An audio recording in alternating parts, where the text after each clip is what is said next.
Craving your next action-packed adventure? Audible delivers thrills of every kind on your command, like Project Hail Mary by Andy Weir, where a lone astronaut must save humanity from extinction, narrated with stunning intensity by Ray Porter. From electrifying suspense and daring quest to spine-tingling horror and romance in far-off realms, unleash your adventurous side with gripping titles that'll keep you guessing.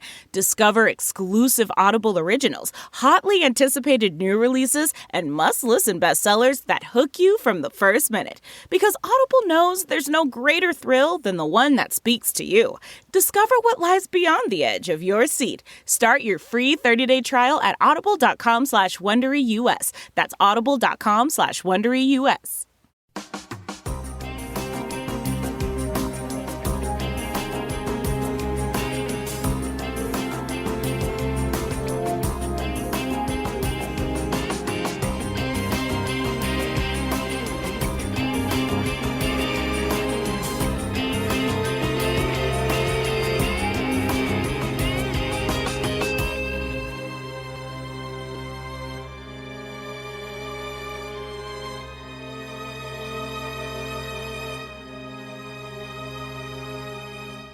Hello, everyone, and welcome to episode 27 of the True Crime All the Time Unsolved podcast. I'm Mike Ferguson, and with me, as always, is my partner in true crime, Mike Gibson. Gibby, what is going on today? Man, I'm doing great. I like it when you're doing great. Yeah, I'm doing fly. You're super fly? Super fly. All right, let's get to our Patreon shout-outs. We've got Linda Nielsen, Jen Storms, Gabby Bias, Warchie, just Warchie, Jennifer Rogers, Ariel Melton, Jen Medeiros, and Jen jumped out at our highest sponsorship. Awesome.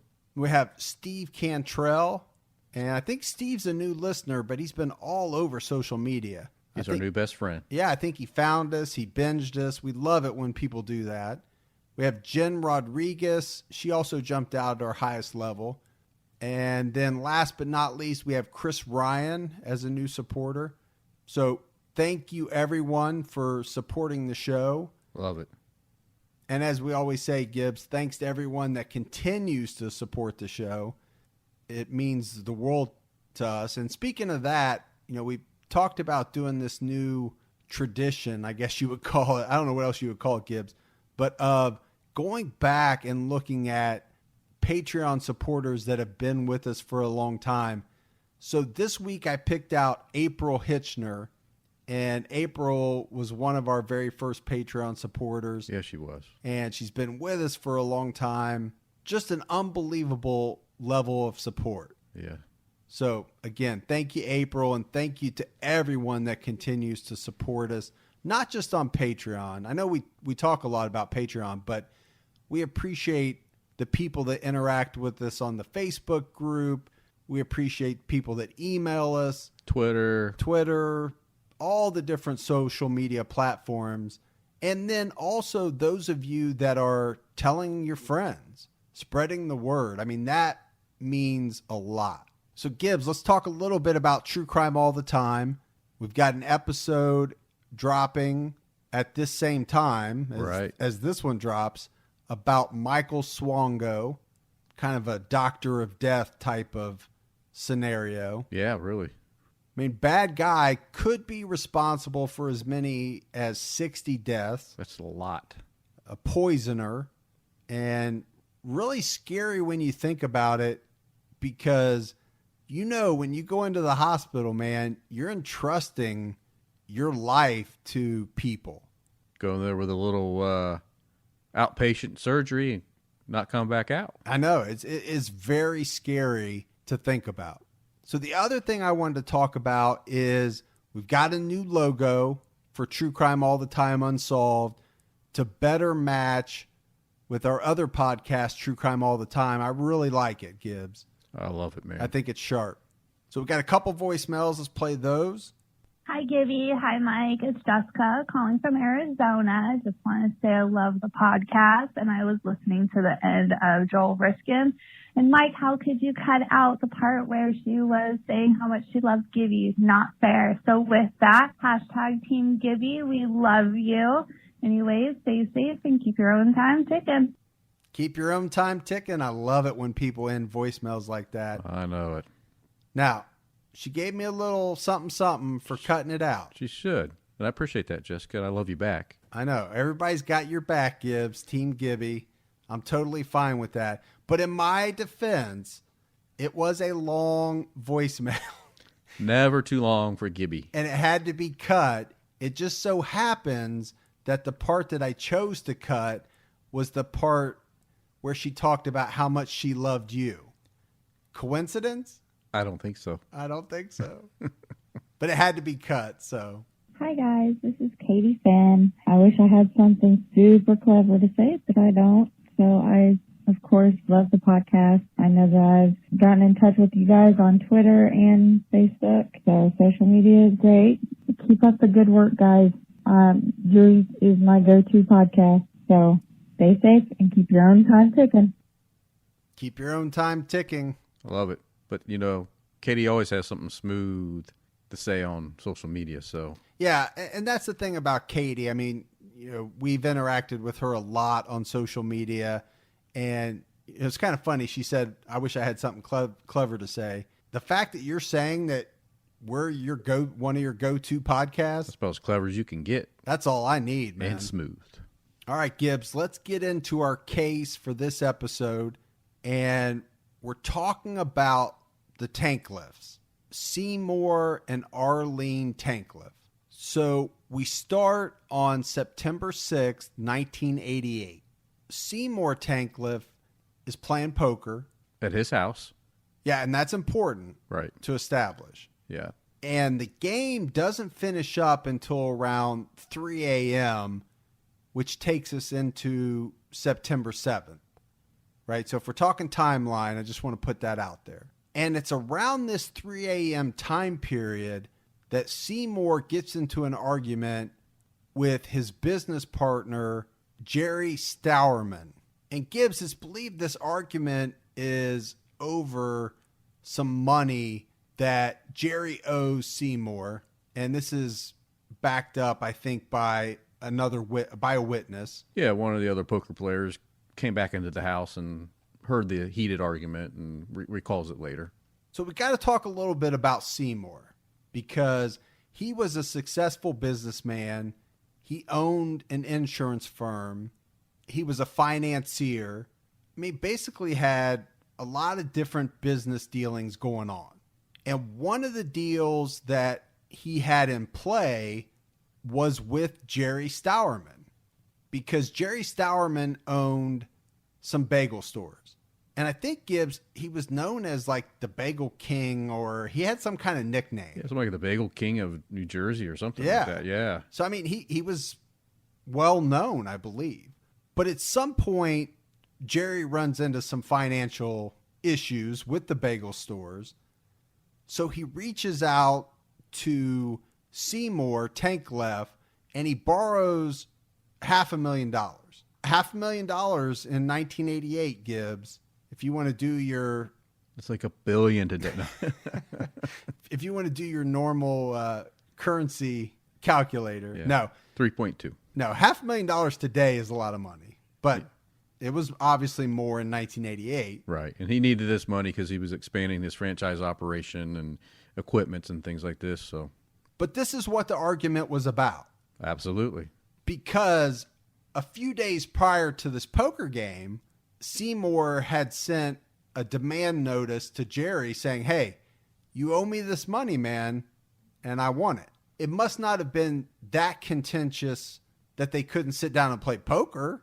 Yeah, so this was a weekly game with a bunch of business associates. Jerry was one of them, and Seymour was one of them. And it was just this time it was at Seymour's house. And whoever was always involved in these games would show up and play, no matter where it was. But they had their little riff, and definitely through the night it heated up a little bit. And towards the end of the night, words were finally said. So we're talking about like a rotating game Yeah. with a bunch of fat cats, I'll call them. Yeah. So I bet you there was some money thrown around. Oh, I imagine there was. The stakes were probably higher than they would be if you and I had a weekly poker game. Or pennies. Let's put it that way. I agree with what you're saying in that my assumption is that the argument started at some point during the night and it got heated and it continued to escalate. And we're going to hear later on how it kind of started even before the game, how it kind of started earlier in the week when the demand notice was actually received, and it kind of escalates up from that. Gotcha. But it didn't keep them from keeping their weekly poker date. No. So getting back to the September 7th date, and this is where we have to talk about Marty Tankleff. Marty is Seymour's 17-year-old adopted son, and Marty's going to play a big, big role in this whole case, Gibbs. But Marty wakes up very early that morning of September 7th, because this just happens to be the first day of Marty's senior year of high school. So Marty walks out of his bedroom, and the first thing that he notices that strikes him as very odd is that all the lights are on, inside as well as outside the house. Which is strange for 6 a.m. in the morning, I think. Well, it's strange in my house for the lights to be on inside the house. It wouldn't be strange for them to be on outside. Right, but from what I researched, they typically didn't have their outside lights on. So Marty walks down the hall and he enters his parents' bedroom. Now, keep in mind, these people have some money, Gibbs. This is a big bedroom. It's almost like it has an entrance, like a foyer to this bedroom. So he only goes in a little ways, but in far enough that he can see the bed, and he doesn't see his parents laying in the bed, so he turns around. And he's heading towards the main part of the home, and this is when he notices that the front door is open. And that would be bizarre to me. And I think it is for him as well. And in his mind, I think this is when the alarm bells start to go off a little bit. Because again, all the lights are on. The front door is open. He doesn't know where his parents are yet. He knows they're not sleeping in the bed. He walks through the living room, looks in the kitchen, and then he heads to the den area. So he goes into the den, and the first thing he sees is he sees his dad sitting at his desk, kind of hunched over, and he's gasping for air. And when he approaches his dad, he sees that his dad is bleeding from his head, and he also notices that he's bleeding from some stab wounds. And now, of course, you can imagine he's panicked, and his first instinct is to call 911. So he goes into the kitchen to grab the phone. Now, for whatever reason, and he doesn't recall why he did this, there was a phone sitting right there on the desk of his dad's office that he could have called 911 from. But instead, he walked back into the kitchen, picked the phone up, and called 911 from there. 911 gives him some instructions on what to do. He goes and he grabs a pillow. He grabs a towel. So he comes back with a towel, covers the wound up, puts some pressure on it, and then he elevates his dad's feet. Yeah, Gibbs, let's listen to that 911 call. All right, hold on and I'll connect you. I'm connecting you with the ambulance. Fire rescue dispatch, 763. Seesaw Drive in Belfair. Whoa, I can't hear you. What is it? 33 Seesaw Drive in Belfair. 33 Seesaw Seaside? Drive in Belfair. It's off Crooked Oak Road, Belfair. Please, my Whoa, hold on. I can't write that fast. What's the corner street? 3. It's off Crooked Oak Road. Crooked Oak? Yes. What's your... No. Answer my question. What? What's your name? Marty Tankleff, I'm his son. He's gushing blood. All right, listen to me. Is this a private house? Yes, it is. All right, now, The red listen. driveway. Listen to me. Yes. I'm sending you an ambulance. I want you to take a clean towel, Yes. wrap wherever he's gushing blood from, Okay. hold pressure on it, Okay. lay him down if possible, Okay. get his feet elevated, and we'll have someone down there for you. Okay. Clearly, we're in New York. Yeah, no doubt about that, Gibbs. But, well, and I want to preface what I'm about ready to say by first saying I have a ton of respect for 911 operators. I mean, I have to think that's got to be just an unbelievable pressure-filled job. But listening to this 911 call, I did think she was a little rough on him. I mean, I know she's trying to get to the facts. I guess it was just the way she came off a little bit. Yeah, a little rough. Trying to get him to calm down, maybe. Maybe that's what it was, so she can get the information she needed. Yep. So as she told him, go get a clean towel, get a pillow, wrap the towel around the wound, apply some pressure, get his feet up, elevate it, and the ambulance will be on its way. So after he lays his dad down and does all that, he starts to panic because he's thinking, where's my mom? So he gets up, and now he is searching through the house, trying to find his mom. He goes back through the kitchen, back in the living room. He's looking in the bathroom. He goes back into the bedroom, goes to the other side of the bed, and he sees his mom laying on the ground, bleeding. She's been beaten. She's been stabbed and nearly decapitated. So this goes back to what we were saying earlier, Gibbs. He would not have been able to see her the first time he was in the bedroom because she was on the opposite side of the bed and on the floor. Exactly. So at this point, out of panic, he's already called 911. Now he calls his older half-sister. And let's keep in mind, Gibbs, all of this, this is like 6:15 in the morning. Exactly. And he calls her and says, you need to get over here. There's something wrong. You need to get over here. And, of course, she's trying to figure out, well, what's wrong? And all he will say is, you need to get over here. There's something wrong with my parents. He hangs up with his sister, and because he's not really sure, is there somebody in the house? He makes the decision to go ahead and go to his neighbor next door until the police arrive. And then we know the police arrive 2 minutes later. So, Gibbs, let's talk a little bit about his decision to leave the house. I mean, I do think that would be a very scary situation. Yeah, I mean, you have to think he's 17 years old, just saw his dad gasping for air, bleeding, saw his mom dead, beaten. Yeah, I can't imagine, man. Well, from the standpoint of, number one, you don't know what happened to him. You don't know if whoever did that is still in the house. You know, you're switching back and forth between the worry about your parents and what's going on with them. And like you said, at some point, I think the fear kicks in of, oh my gosh, is this person still in here? Do I need to fear for my own safety? Right, yeah. And because you do think he might be in there because his dad's still alive, right? His dad's not dead. His dad's gasping for air, still alive, and I would be the same way. I'd be like, man, is somebody still in here? In my mind, he's balancing the question of, do I stay here and tend to my dad, or knowing that the police are on their way, do I get out of this house in case the person is still in here? Yes. So I just did want to talk about that a little bit. Down the road, a lot of people will say that he seemed fairly calm on that 911 call. But I don't know about that. I mean, I could hear him somewhat anxious when he was talking about, get here, my dad is bleeding. But there is some conversation about it. Was he too calm on the 911 call?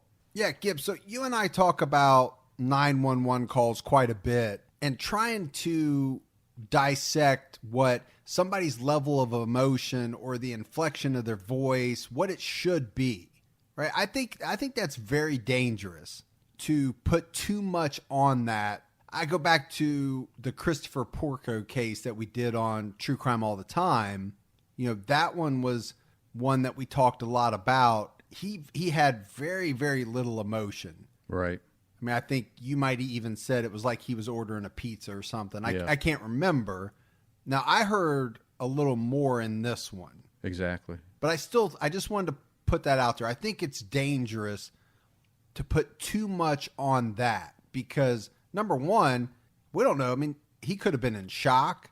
He's just witnessed a very disturbing scene. That's a lot to see within 15 minutes of waking up, especially for a 17-year-old. Yeah, that's a good point. This kid's only 17 years old. Yeah.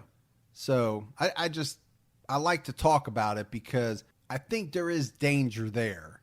in putting, now you can put something on it and you can talk about it, but hinging all of your preconceived notions on how somebody sounds in a 911 call, I think is a little dangerous. Yeah, because we know. I mean, there's just some folks that just aren't emotional. It's just how their makeup is. They're just not going to be emotional, no matter. You're not going to see them excited. You're not going to see them sad, but they're just going to be that straight down the middle type. So Gibbs, you mentioned that the police get there. They start to question Marty. And interestingly, Marty says right away that he knows who did this to his family. And he very quickly gives the name of his dad's business partner, Jerry Stourman, that we mentioned, as well as Jerry's son, Todd Stourman. Now, we have to talk about Todd Gibbs because in all of the research, it's clear that he was allegedly a drug dealer. There's a lot of talk about the fact that he had relationships with what you would call rough people. Now, what Marty does is he starts to talk about overhearing the argument that his dad, Seymour, had with Jerry the night before that ultimately spilled in then to the early morning hours. And he talks about how heated it got. So to me, Gibbs, it's not much of a leap to make the assumption that the reason why Marty is pointing the finger at Jerry is because of the amount of money that he owed his dad, the argument that they got into the night before, right? It has to all be tied to that. I agree. So the initial questioning of Marty takes place in a neighbor's driveway. And at some point, Gibbs, the police make the decision that they want to move Marty back to his own driveway or to his parents, the driveway of his parents' house. And one thing that comes out from the police is that at this point in time, Marty seemed to be very relaxed. So at this point, it's around 8:30 a.m. Just a couple of hours after Marty has woken up, found his parents. Not a lot of time has elapsed at this point, but already the police are starting to look at Marty as a possible suspect. And the reason for this is that they're going to say that Marty changes his story during the initial questioning and that a lot of his info that he gives is inconsistent. Now, again, I'm thinking this is a 17-year-old kid trying to explain a horrific situation that happened with his parents. I think it would be really hard to seam something together to give to the police on exactly what happened that morning. No, Gibbs, I absolutely agree with you. You can't overstate the fact of his age, right? 17 years old. The other thing I look at is, like I said, this is just a couple of hours removed from him finding his parents. Not a lot of time has elapsed. He probably hasn't even had time to process everything. And on top of that, I think what you have is, as Marty's telling his story, the police are maybe not understanding it the same way that he's telling it. Does that make sense? Yeah, makes big sense to me. Because when he talks about going into his parents' room, not seeing them, is he telling it the way that we told it?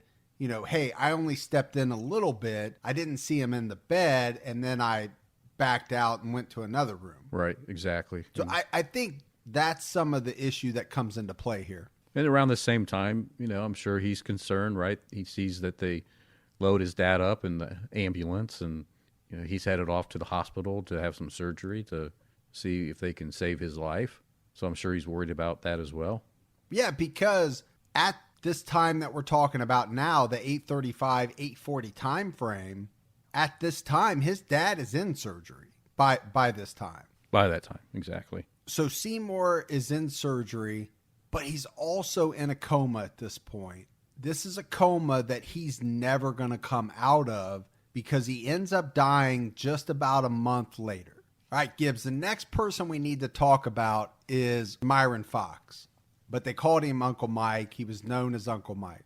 He shows up to the Tankleff house. So the thing about Myron was that he was a business attorney, took care of all of Seymour's business legal needs, I guess, for, I don't know how else to say that, Gibbs. So basically, Gibbs, he sounds like he was the Tankleff consigliere. Exactly. So there's a lot of conflicting stories on this next part, Gibbs, but it's very important to talk about because Fox would say that when he got to the property, he told the police that he was there to represent Marty and that Marty should not be questioned without him being present. Now, the conflict comes in is that the police would later say that Fox never said this, never said he represented Marty. And so what happens is the police continue to question Marty without Myron being present with him. Because what happens is Myron leaves. So at this point, they're just questioning Marty with no attorney present at all. Right. And they're telling Marty that they're going to take him, a squad car is going to take him over to the hospital so he can see his dad when he comes out of surgery. But they don't take him to the hospital. Instead, they take him to the police station. And that's when the real interrogation of Marty begins, I think, Gibbs. So basically, they throw him into this small interrogation room and they start questioning, quizzing him, try to trip him up, have him continue to retell his stories. Now, remember, I know Mike's going to say, we get it, Gibby, we get it. 17 years old, just turned 17. So not an expert in interrogation, but he's going up against some of the best on the other side. And I don't know what the laws are in the state of New York, but at 17, should he have been questioned alone back then? I don't know the answer. I'm just throwing it out as a question. Yeah, I don't think he should have. But if it's not against the law, because clearly throughout this whole interrogation process, they do a lot of things that you would think that would be against the law. However, the Supreme Court says that they can do this, so they do it. And that's why I prefaced it by saying I don't know for sure what they can and can't do. And there's a lot of famous cases, I think, that would question the fact that the police didn't have a parent in the room when the kids were questioned. And it could be that there is a cutoff, but 17 is over it. Right. It could be 14. It could be 15. I really don't know. It could be 10. Who knows? I doubt it's 10. No, I do too.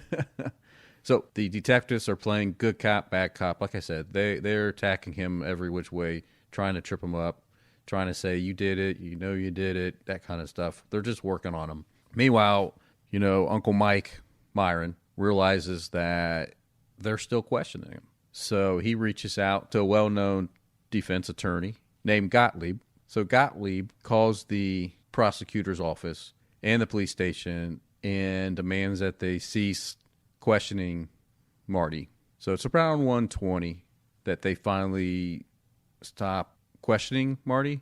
But by then, it doesn't matter. Well, Gibbs, I'm assuming that's because Marty has already said too much during the interrogation.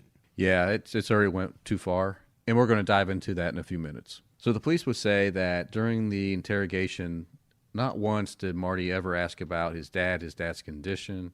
But then Marty would later say, I always asked about what was going on with my dad, to the point I thought they were taking me to the hospital, and they never did. They took me right to the police station.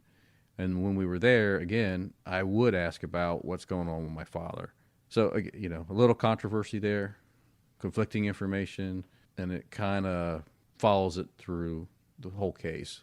So, Gibbs, let's go back and talk a little bit about some things that happened during Marty's questioning before his attorney got involved and stopped it. The one thing that I found very interesting was some information about a tactic that the police used where they basically set up a fake phone call. And they do this by using the phone at one of the investigators' desks to call a phone that is closer over to the interrogation room. And then the investigator walks over there, picks up that phone, and then acts like he's having a conversation with somebody. But really, there's nobody there because he just placed the call from his desk. Exactly. And what they do with this call, Gibbs, is they use it to act like they've just received information that Marty's dad has come out of his coma and he has told police that it was Marty that killed his mom and tried to kill Seymour as well. And then based off of that information, they're going to pressure Marty saying, we know you did it. Your dad just fingered you. So the whole time, Gibbs, Marty's saying that he didn't do this. There's no way his dad would have said that he did this. Now, of course, Marty doesn't know that the police are making up some of this information. And we have to point out that they're well within the law to do that, what they did at that time. And again, you have to think about how young Marty was. And I think back to when I was 17, if a police officer told me something, I may have very well believed what they were saying based on the fact that you would think a police officer is bound to tell the truth. Right. At their type of authority level, everything like that, you would think, why would he lie to me? So a few more things, Gibbs, that the police told Marty during the interrogation. They told him that they did a humidity test in the bathroom and that it proved Marty took a shower that morning to rinse off the blood from his parents. Now, they didn't really do this. They were just telling Marty this to try to get him to confess. The other thing they said was that his mom was found with Marty's hair in her hand, almost like she had pulled it out during a struggle. This wasn't true either. So ultimately, what the police do, Gibbs, they write up this confession and they tell Marty to sign this and this will all end, right? Everything he's going through, the interrogation, the pressure. Marty refuses to sign the confession, but at some point as the pressure increases, he does say yes to the facts that are contained in the confession, if that makes sense. Yeah, he acknowledges the confessional letter. But he never does actually sign it. So Gibbs, we keep talking about the pressure, but I don't think neither you nor I can really understand what that pressure would be like, especially at 17 years old. It has to be intense. And the other thing we know is that there have been tons of cases where under this type of intense pressure and interrogation, people have admitted to things that they didn't actually do just because they wanted to get the hell out of that room. You see it all the time, especially now that there's a lot of exonerations that have happened within the last so many years. And a lot of those cases, it's ultimately been decided that the individuals confessed because of this very fact. They just wanted that part to be over. So one thing that is very interesting to me is that at one point, Marty actually asks the investigators to take a polygraph test, but they refuse to allow this to happen because at that point, they've already got Marty's confession, at least verbally. So Marty's attorney, Gottlieb, finally gets to the 6th district and finds Marty. He's been stripped, placed in one of those white paper jumpsuits. But the problem is, Gibbs, by the time he gets there, like we talked about, it's too late. You know, Marty has already confessed to the facts that the police have laid out in front of him. Marty ends up calling his sister. Now, he does tell her that the police coerced him into saying that he did it. Now, one thing we have to talk about is Marty's family, because almost everyone in the Tankleff family believed Marty was innocent. They knew what Marty's relationship was like with Seymour. They knew what his relationship was like with Arlene, and his parents loved him. They adored him. They adopted him at 3 years old, and there was a lot of stuff that came out from the family about the fact that Marty idolized his father. And then if you look at the relationship the other way around, Seymour loved Marty, and what he really enjoyed was seeing Marty live his life. You know, now, one thing we haven't talked about is Seymour grew up poor, and then at some point in life, he made his money. And I think, Gibbs, that he enjoyed giving Marty the things that he never had. And then you had the family talking about how much Arlene doted on Marty and that it was mutual. He adored her as well, to the point where family members even came out and said that Marty and his mom were like best friends.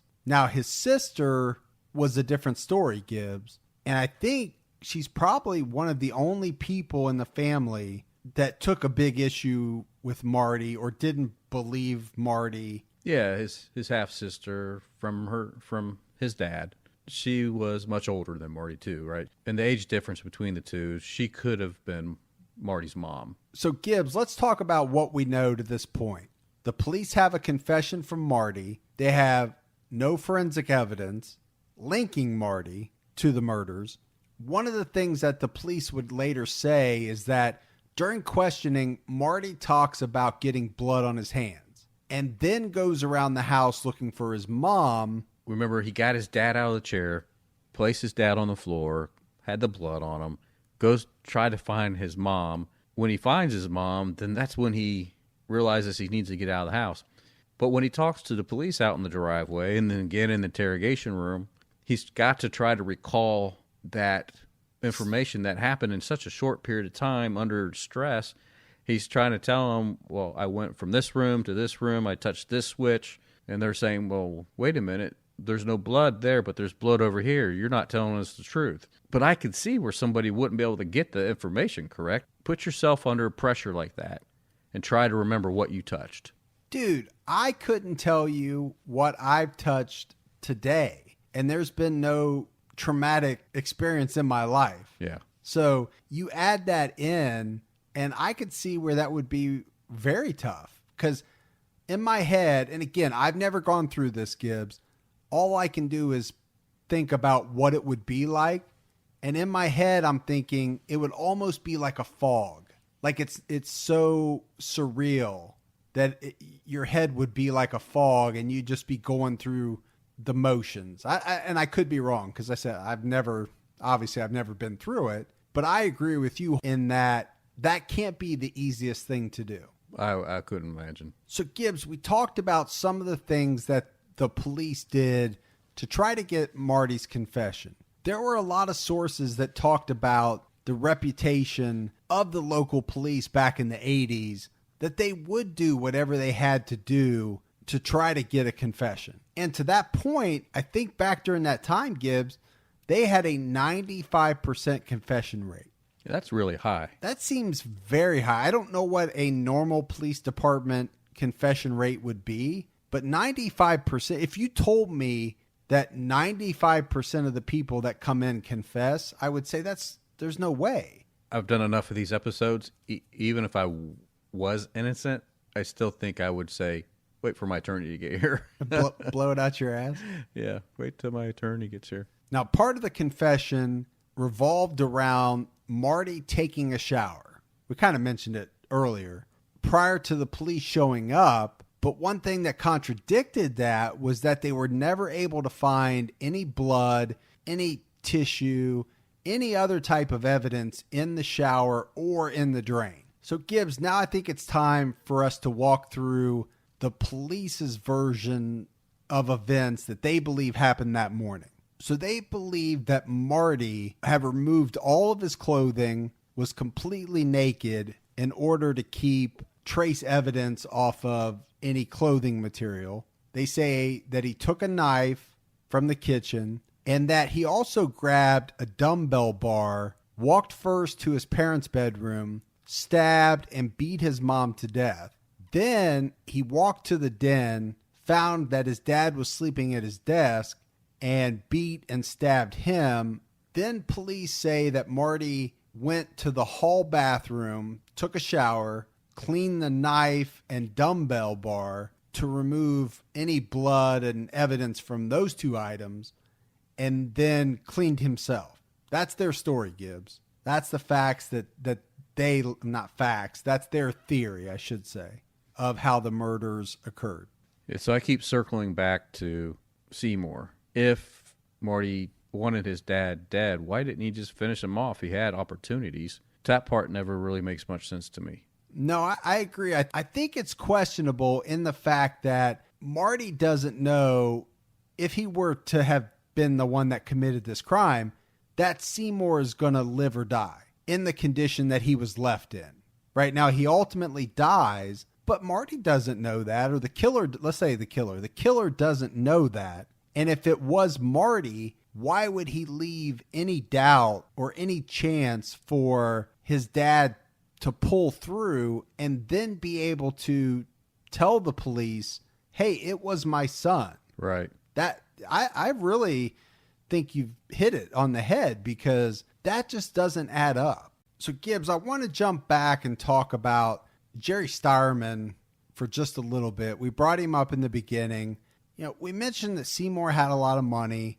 He was in business with Jerry Stireman, and Jerry owed him quite a bit of money, $500,000. We talked about the fact that both Marty and another witness described to police the heated argument that occurred the night before and then spilling over into the next morning. But really, police never looked that hard into Stireman, because they got that confession from Marty so quickly that once they had that, I don't think they were looking at anything else, Gibbs. I don't think so either. And they should have. I mean, it was even said that they found on the desk, on Seymour's desk, a blood splatter copy or the original demand notice that was sent out. So this is the demand that we talked about earlier to Jerry saying, hey, I want my money back. Yeah. So they should have seen that and said, look at this. There's the demand note for close to $500,000. Wonder if we should look into this a little bit more. Is this reason why someone would want him dead? And then we have to talk about a story that would come from one of Jerry Stireman's former girlfriends, and she talks about an argument earlier in the week leading up to the murders that happened in one of the bagel shops. And what the girlfriend alleges is that Stireman actually grabbed Seymour Tankleff by the neck and said to Seymour, quote, "You are trying to own me and you will never own me." So again, Gibbs, this comes from somebody else. It's alleged to have happened, but if it really did happen, it should give cause to do a little bit more investigating at least. Oh, there's no doubt about that. You got a demand note that was sent out prior for $500,000. You've got talk about this, right? An argument. You have another discussion in a witness about an argument that happened the night of, after the poker game, to not put resources on and investigate that a little deeper. I don't understand. Well, and when you look at motive, right? Motive is usually pretty important. Yeah. $500,000 is a lot of motive. On the flip side, though, just to be fair, Marty was set to inherit quite a bit of money. But if he's found guilty in that state, he'll never inherit anything. That's true. So it doesn't do any good unless he sets it up right. And the other thing is he was 17 and he wouldn't receive anything until he was 25 based on the way the trust was set up. So looking at that, it just seems to be the benefit was more for the business partner, in my opinion. No, and I think it's always important to talk about, right? Motive is not everything, but it can sometimes be a lot. Oh, yeah. So it was even said, so during the investigation, we have the mom in the bedroom, the dad in the den. In between the rooms were the kitchen, which had white tile. The living room had white carpet. Yet nowhere on the white tile or the carpet, the white carpet, was any blood, not a drop, nothing. So it's hard to understand if Marty did it, how did he get from one room to the other in such a short period of time without getting traces of blood somehow on the white tile or the white carpet? So I just find that interesting. Well, I think it is interesting because these were very violent murders, right, Gibbs? I mean, we're talking about knife work. We're talking about a lot of blood. And 17-year-old kid is not going to be probably able to plan everything out. I mean, hardly anybody can do that where you don't leave a single trace or a drop. That's hard. It's hard to fathom. Yeah. I mean, and to the point that the defense attorneys, as they look at this throughout the investigation, their thought process is that what had to happen is that somebody came in through one of the back doors or window, killed one of the parents, went back out that window or door, went around to the other side of the ranch where the den or the bedroom was, and then went in that way and killed. That's how they can count for no blood transfer, anything like that between the two rooms. And that makes sense. That makes sense to me. The defense attorney also states that there was never any physical evidence on Marty's mom, and there was never any physical evidence on Marty. During the confession, the police tried to say that Marty's mom had hair samples of Marty's in her fist, but that wasn't true, and it was confirmed not true. Well, I think the reason why that's important, Gibbs, is because it was known that Marty's mom struggled with the attacker. I think they proved that. They did. So you're right. So you would think whoever that suspect was, they would, one, have some type of transfer on them, and the other way back. The other thing that was mentioned was when they inspected Marty's body for wounds and any DNA transfer, stuff like that, they couldn't find anything like we mentioned. The only thing that he did have was some swelling around his nose area, but that's because earlier that week he had some type of nose job that was part of his birthday wish that his parents got him. But that's the only thing that they noted was he has some swelling around his nasal area. So again, no defense wounds, no attack wounds.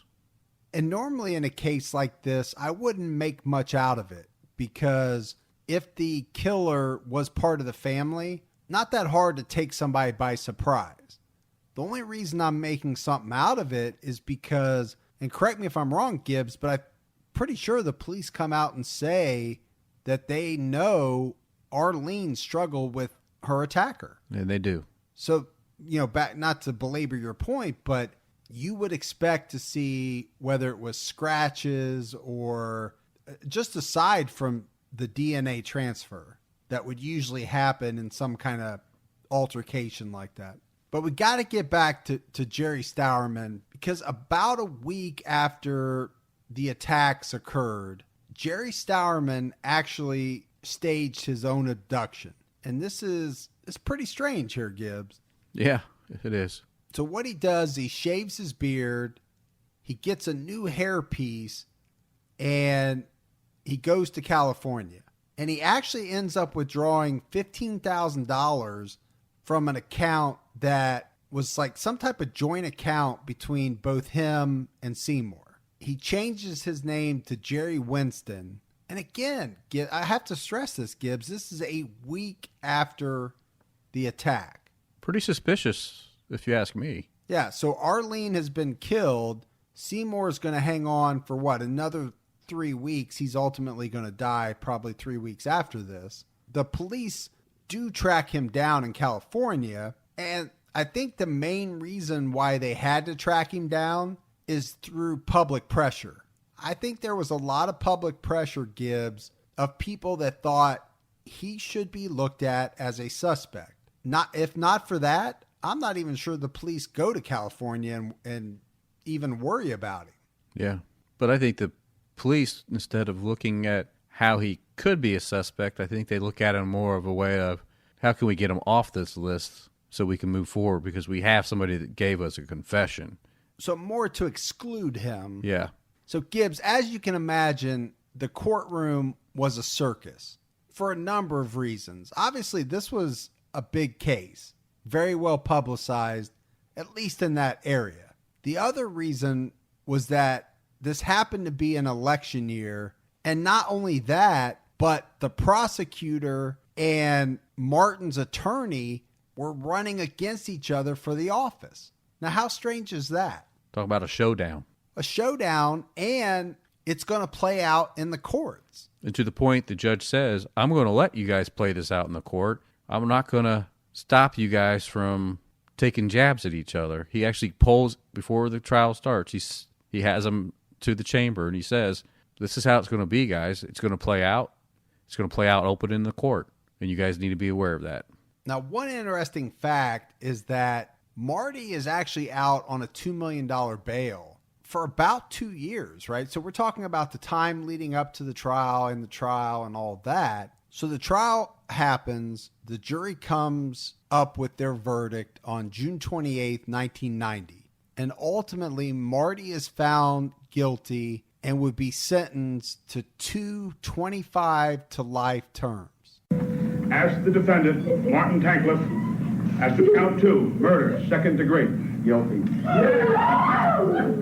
We didn't get into the trial a lot, Gibbs, and there's a reason for that. It's going to come out. But one thing I do want to say is that Marty took the stand during the trial. And after the trial was over, jury members would talk about his non-emotion in 2 points, both when he was on the stand and when the confession was read. And I think, Gibbs, that the defense attorneys would question that decision after the trial, wondering how would it have gone if they had not allowed Marty to take the stand. But again, we're talking about an unsolved case, so we know that the story doesn't end right here.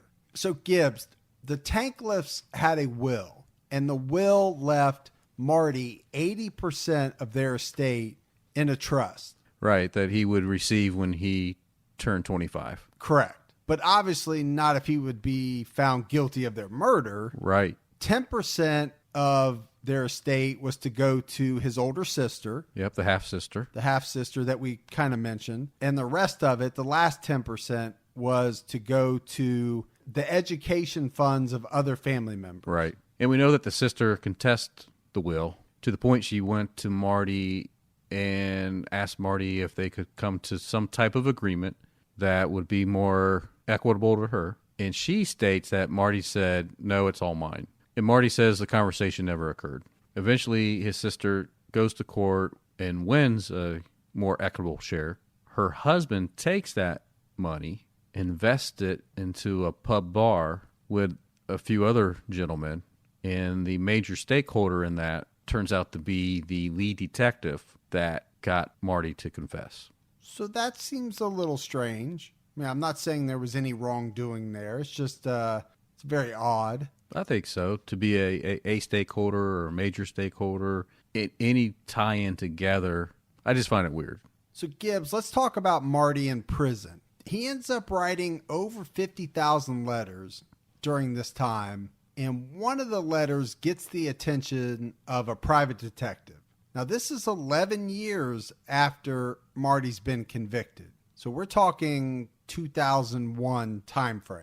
And what this private detective does is he starts to look into who would or could financially benefit from the murders. I think, Gibbs, getting back to our point of motive. So it would ultimately be a man named Glenn Harris who would give this private investigator the break that he was looking for. Now, Glenn was serving time for burglary, and he had kept silent since 1988, but was now ready to admit his involvement in these murders. So what Glenn Harris says is that on a night in September of 1988, right, and we know that the Tankleffs were attacked September 6th into September 7th, he says he was the driver in what he thought was going to be a burglary. He states he was with 2 men that night, and these men also had very long criminal records. Harris goes on to say that he drove the 2 men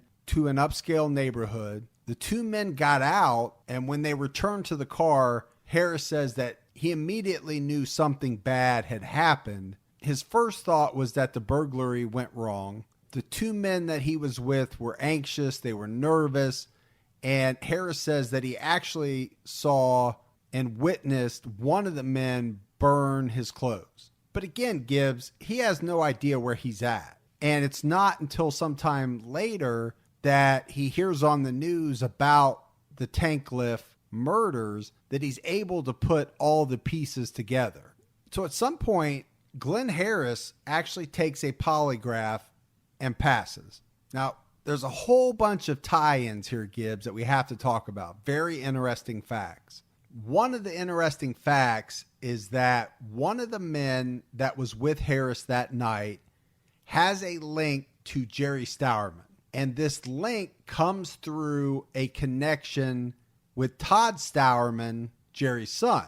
So the private investigator has a theory, and he alleges that Stourman hired one of the men that went with Glenn Harris that night, and that man then recruited the other man that went with Harris, and that these two men were involved in the murders of Seymour and Arlene Tankleff. So the investigator goes on to theorize that Stourman's talking to Seymour, keeping his attention, while these other two guys come through the door and attack him, and then go out that same door around and go in the entrance to attack Arlene. That is very interesting, but we have to tell the flip side of that, and that is that Jerry Stourman currently lives in Florida, and both he and his son Todd have denied any involvement with these murders. So Gibbs, what all of this ultimately does is lead to a huge break for Marty,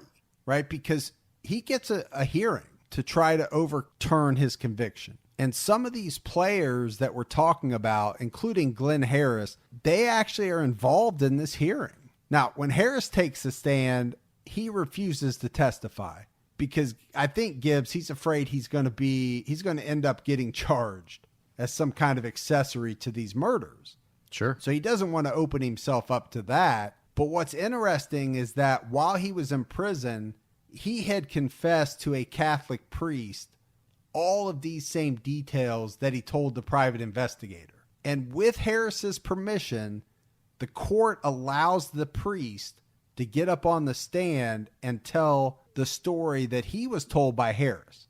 Now, I don't know if I've ever heard of that, but it's interesting as all get out. They also have 20 other witnesses that back up Harris's story. You have a woman that met one of the two individuals that are alleged to have been involved in this murder. And she says, yeah, this guy talked about it and bragged about it committing these murders. So there were some other witnesses that were involved in this hearing that said that the man that was allegedly hired by Stourman also tried to recruit them. One says he was recruited and that they had actually made but failed in an attempt to ambush Seymour prior to the murder. You had another witness named Bill who was an associate of this man that was allegedly hired by Stourman. Now, Bill claims that he was recruited to threaten, beat up, intimidate Seymour Tankleff, but he ended up turning the guy down. The second man that was with Glenn Harris that night, he actually was brought on the stand as well, Gibbs, but he denied having anything to do with the murders. So basically, both of the men that Glenn Harris says he was with that night on the stand deny having anything to do with the Tankleff murders. That's what ultimately happens. But then we have to talk about the final witness in this hearing on behalf of Marty Tankleff, and it's a 17-year-old boy who just happens to be the son of the man that the private investigator alleges Jerry Stourman hired. And this boy actually accuses his own father on the stand of murder. And the way that he does it is by telling a story from the past where he actually asked his dad, hey, did you commit this murder? And on the stand, he says, yes, my father said I did it. So what all of this does, Gibbs, in March of 2006, I mean, this hearing lasted 18 months. It lasted a long time. But in March of 2006, there's finally a decision, but it doesn't go well for Marty. Because what the judge does is he basically says that all these witnesses are a bunch of thugs, and he refuses to grant a new trial. I just think that the judge can't put any faith in all these witnesses. Number one, because they all have such sordid pasts. I think the judge feels like they're just turning on each other and stuff like that. So at this point, Marty's conviction stands, and the only thing he has left is the appellate court.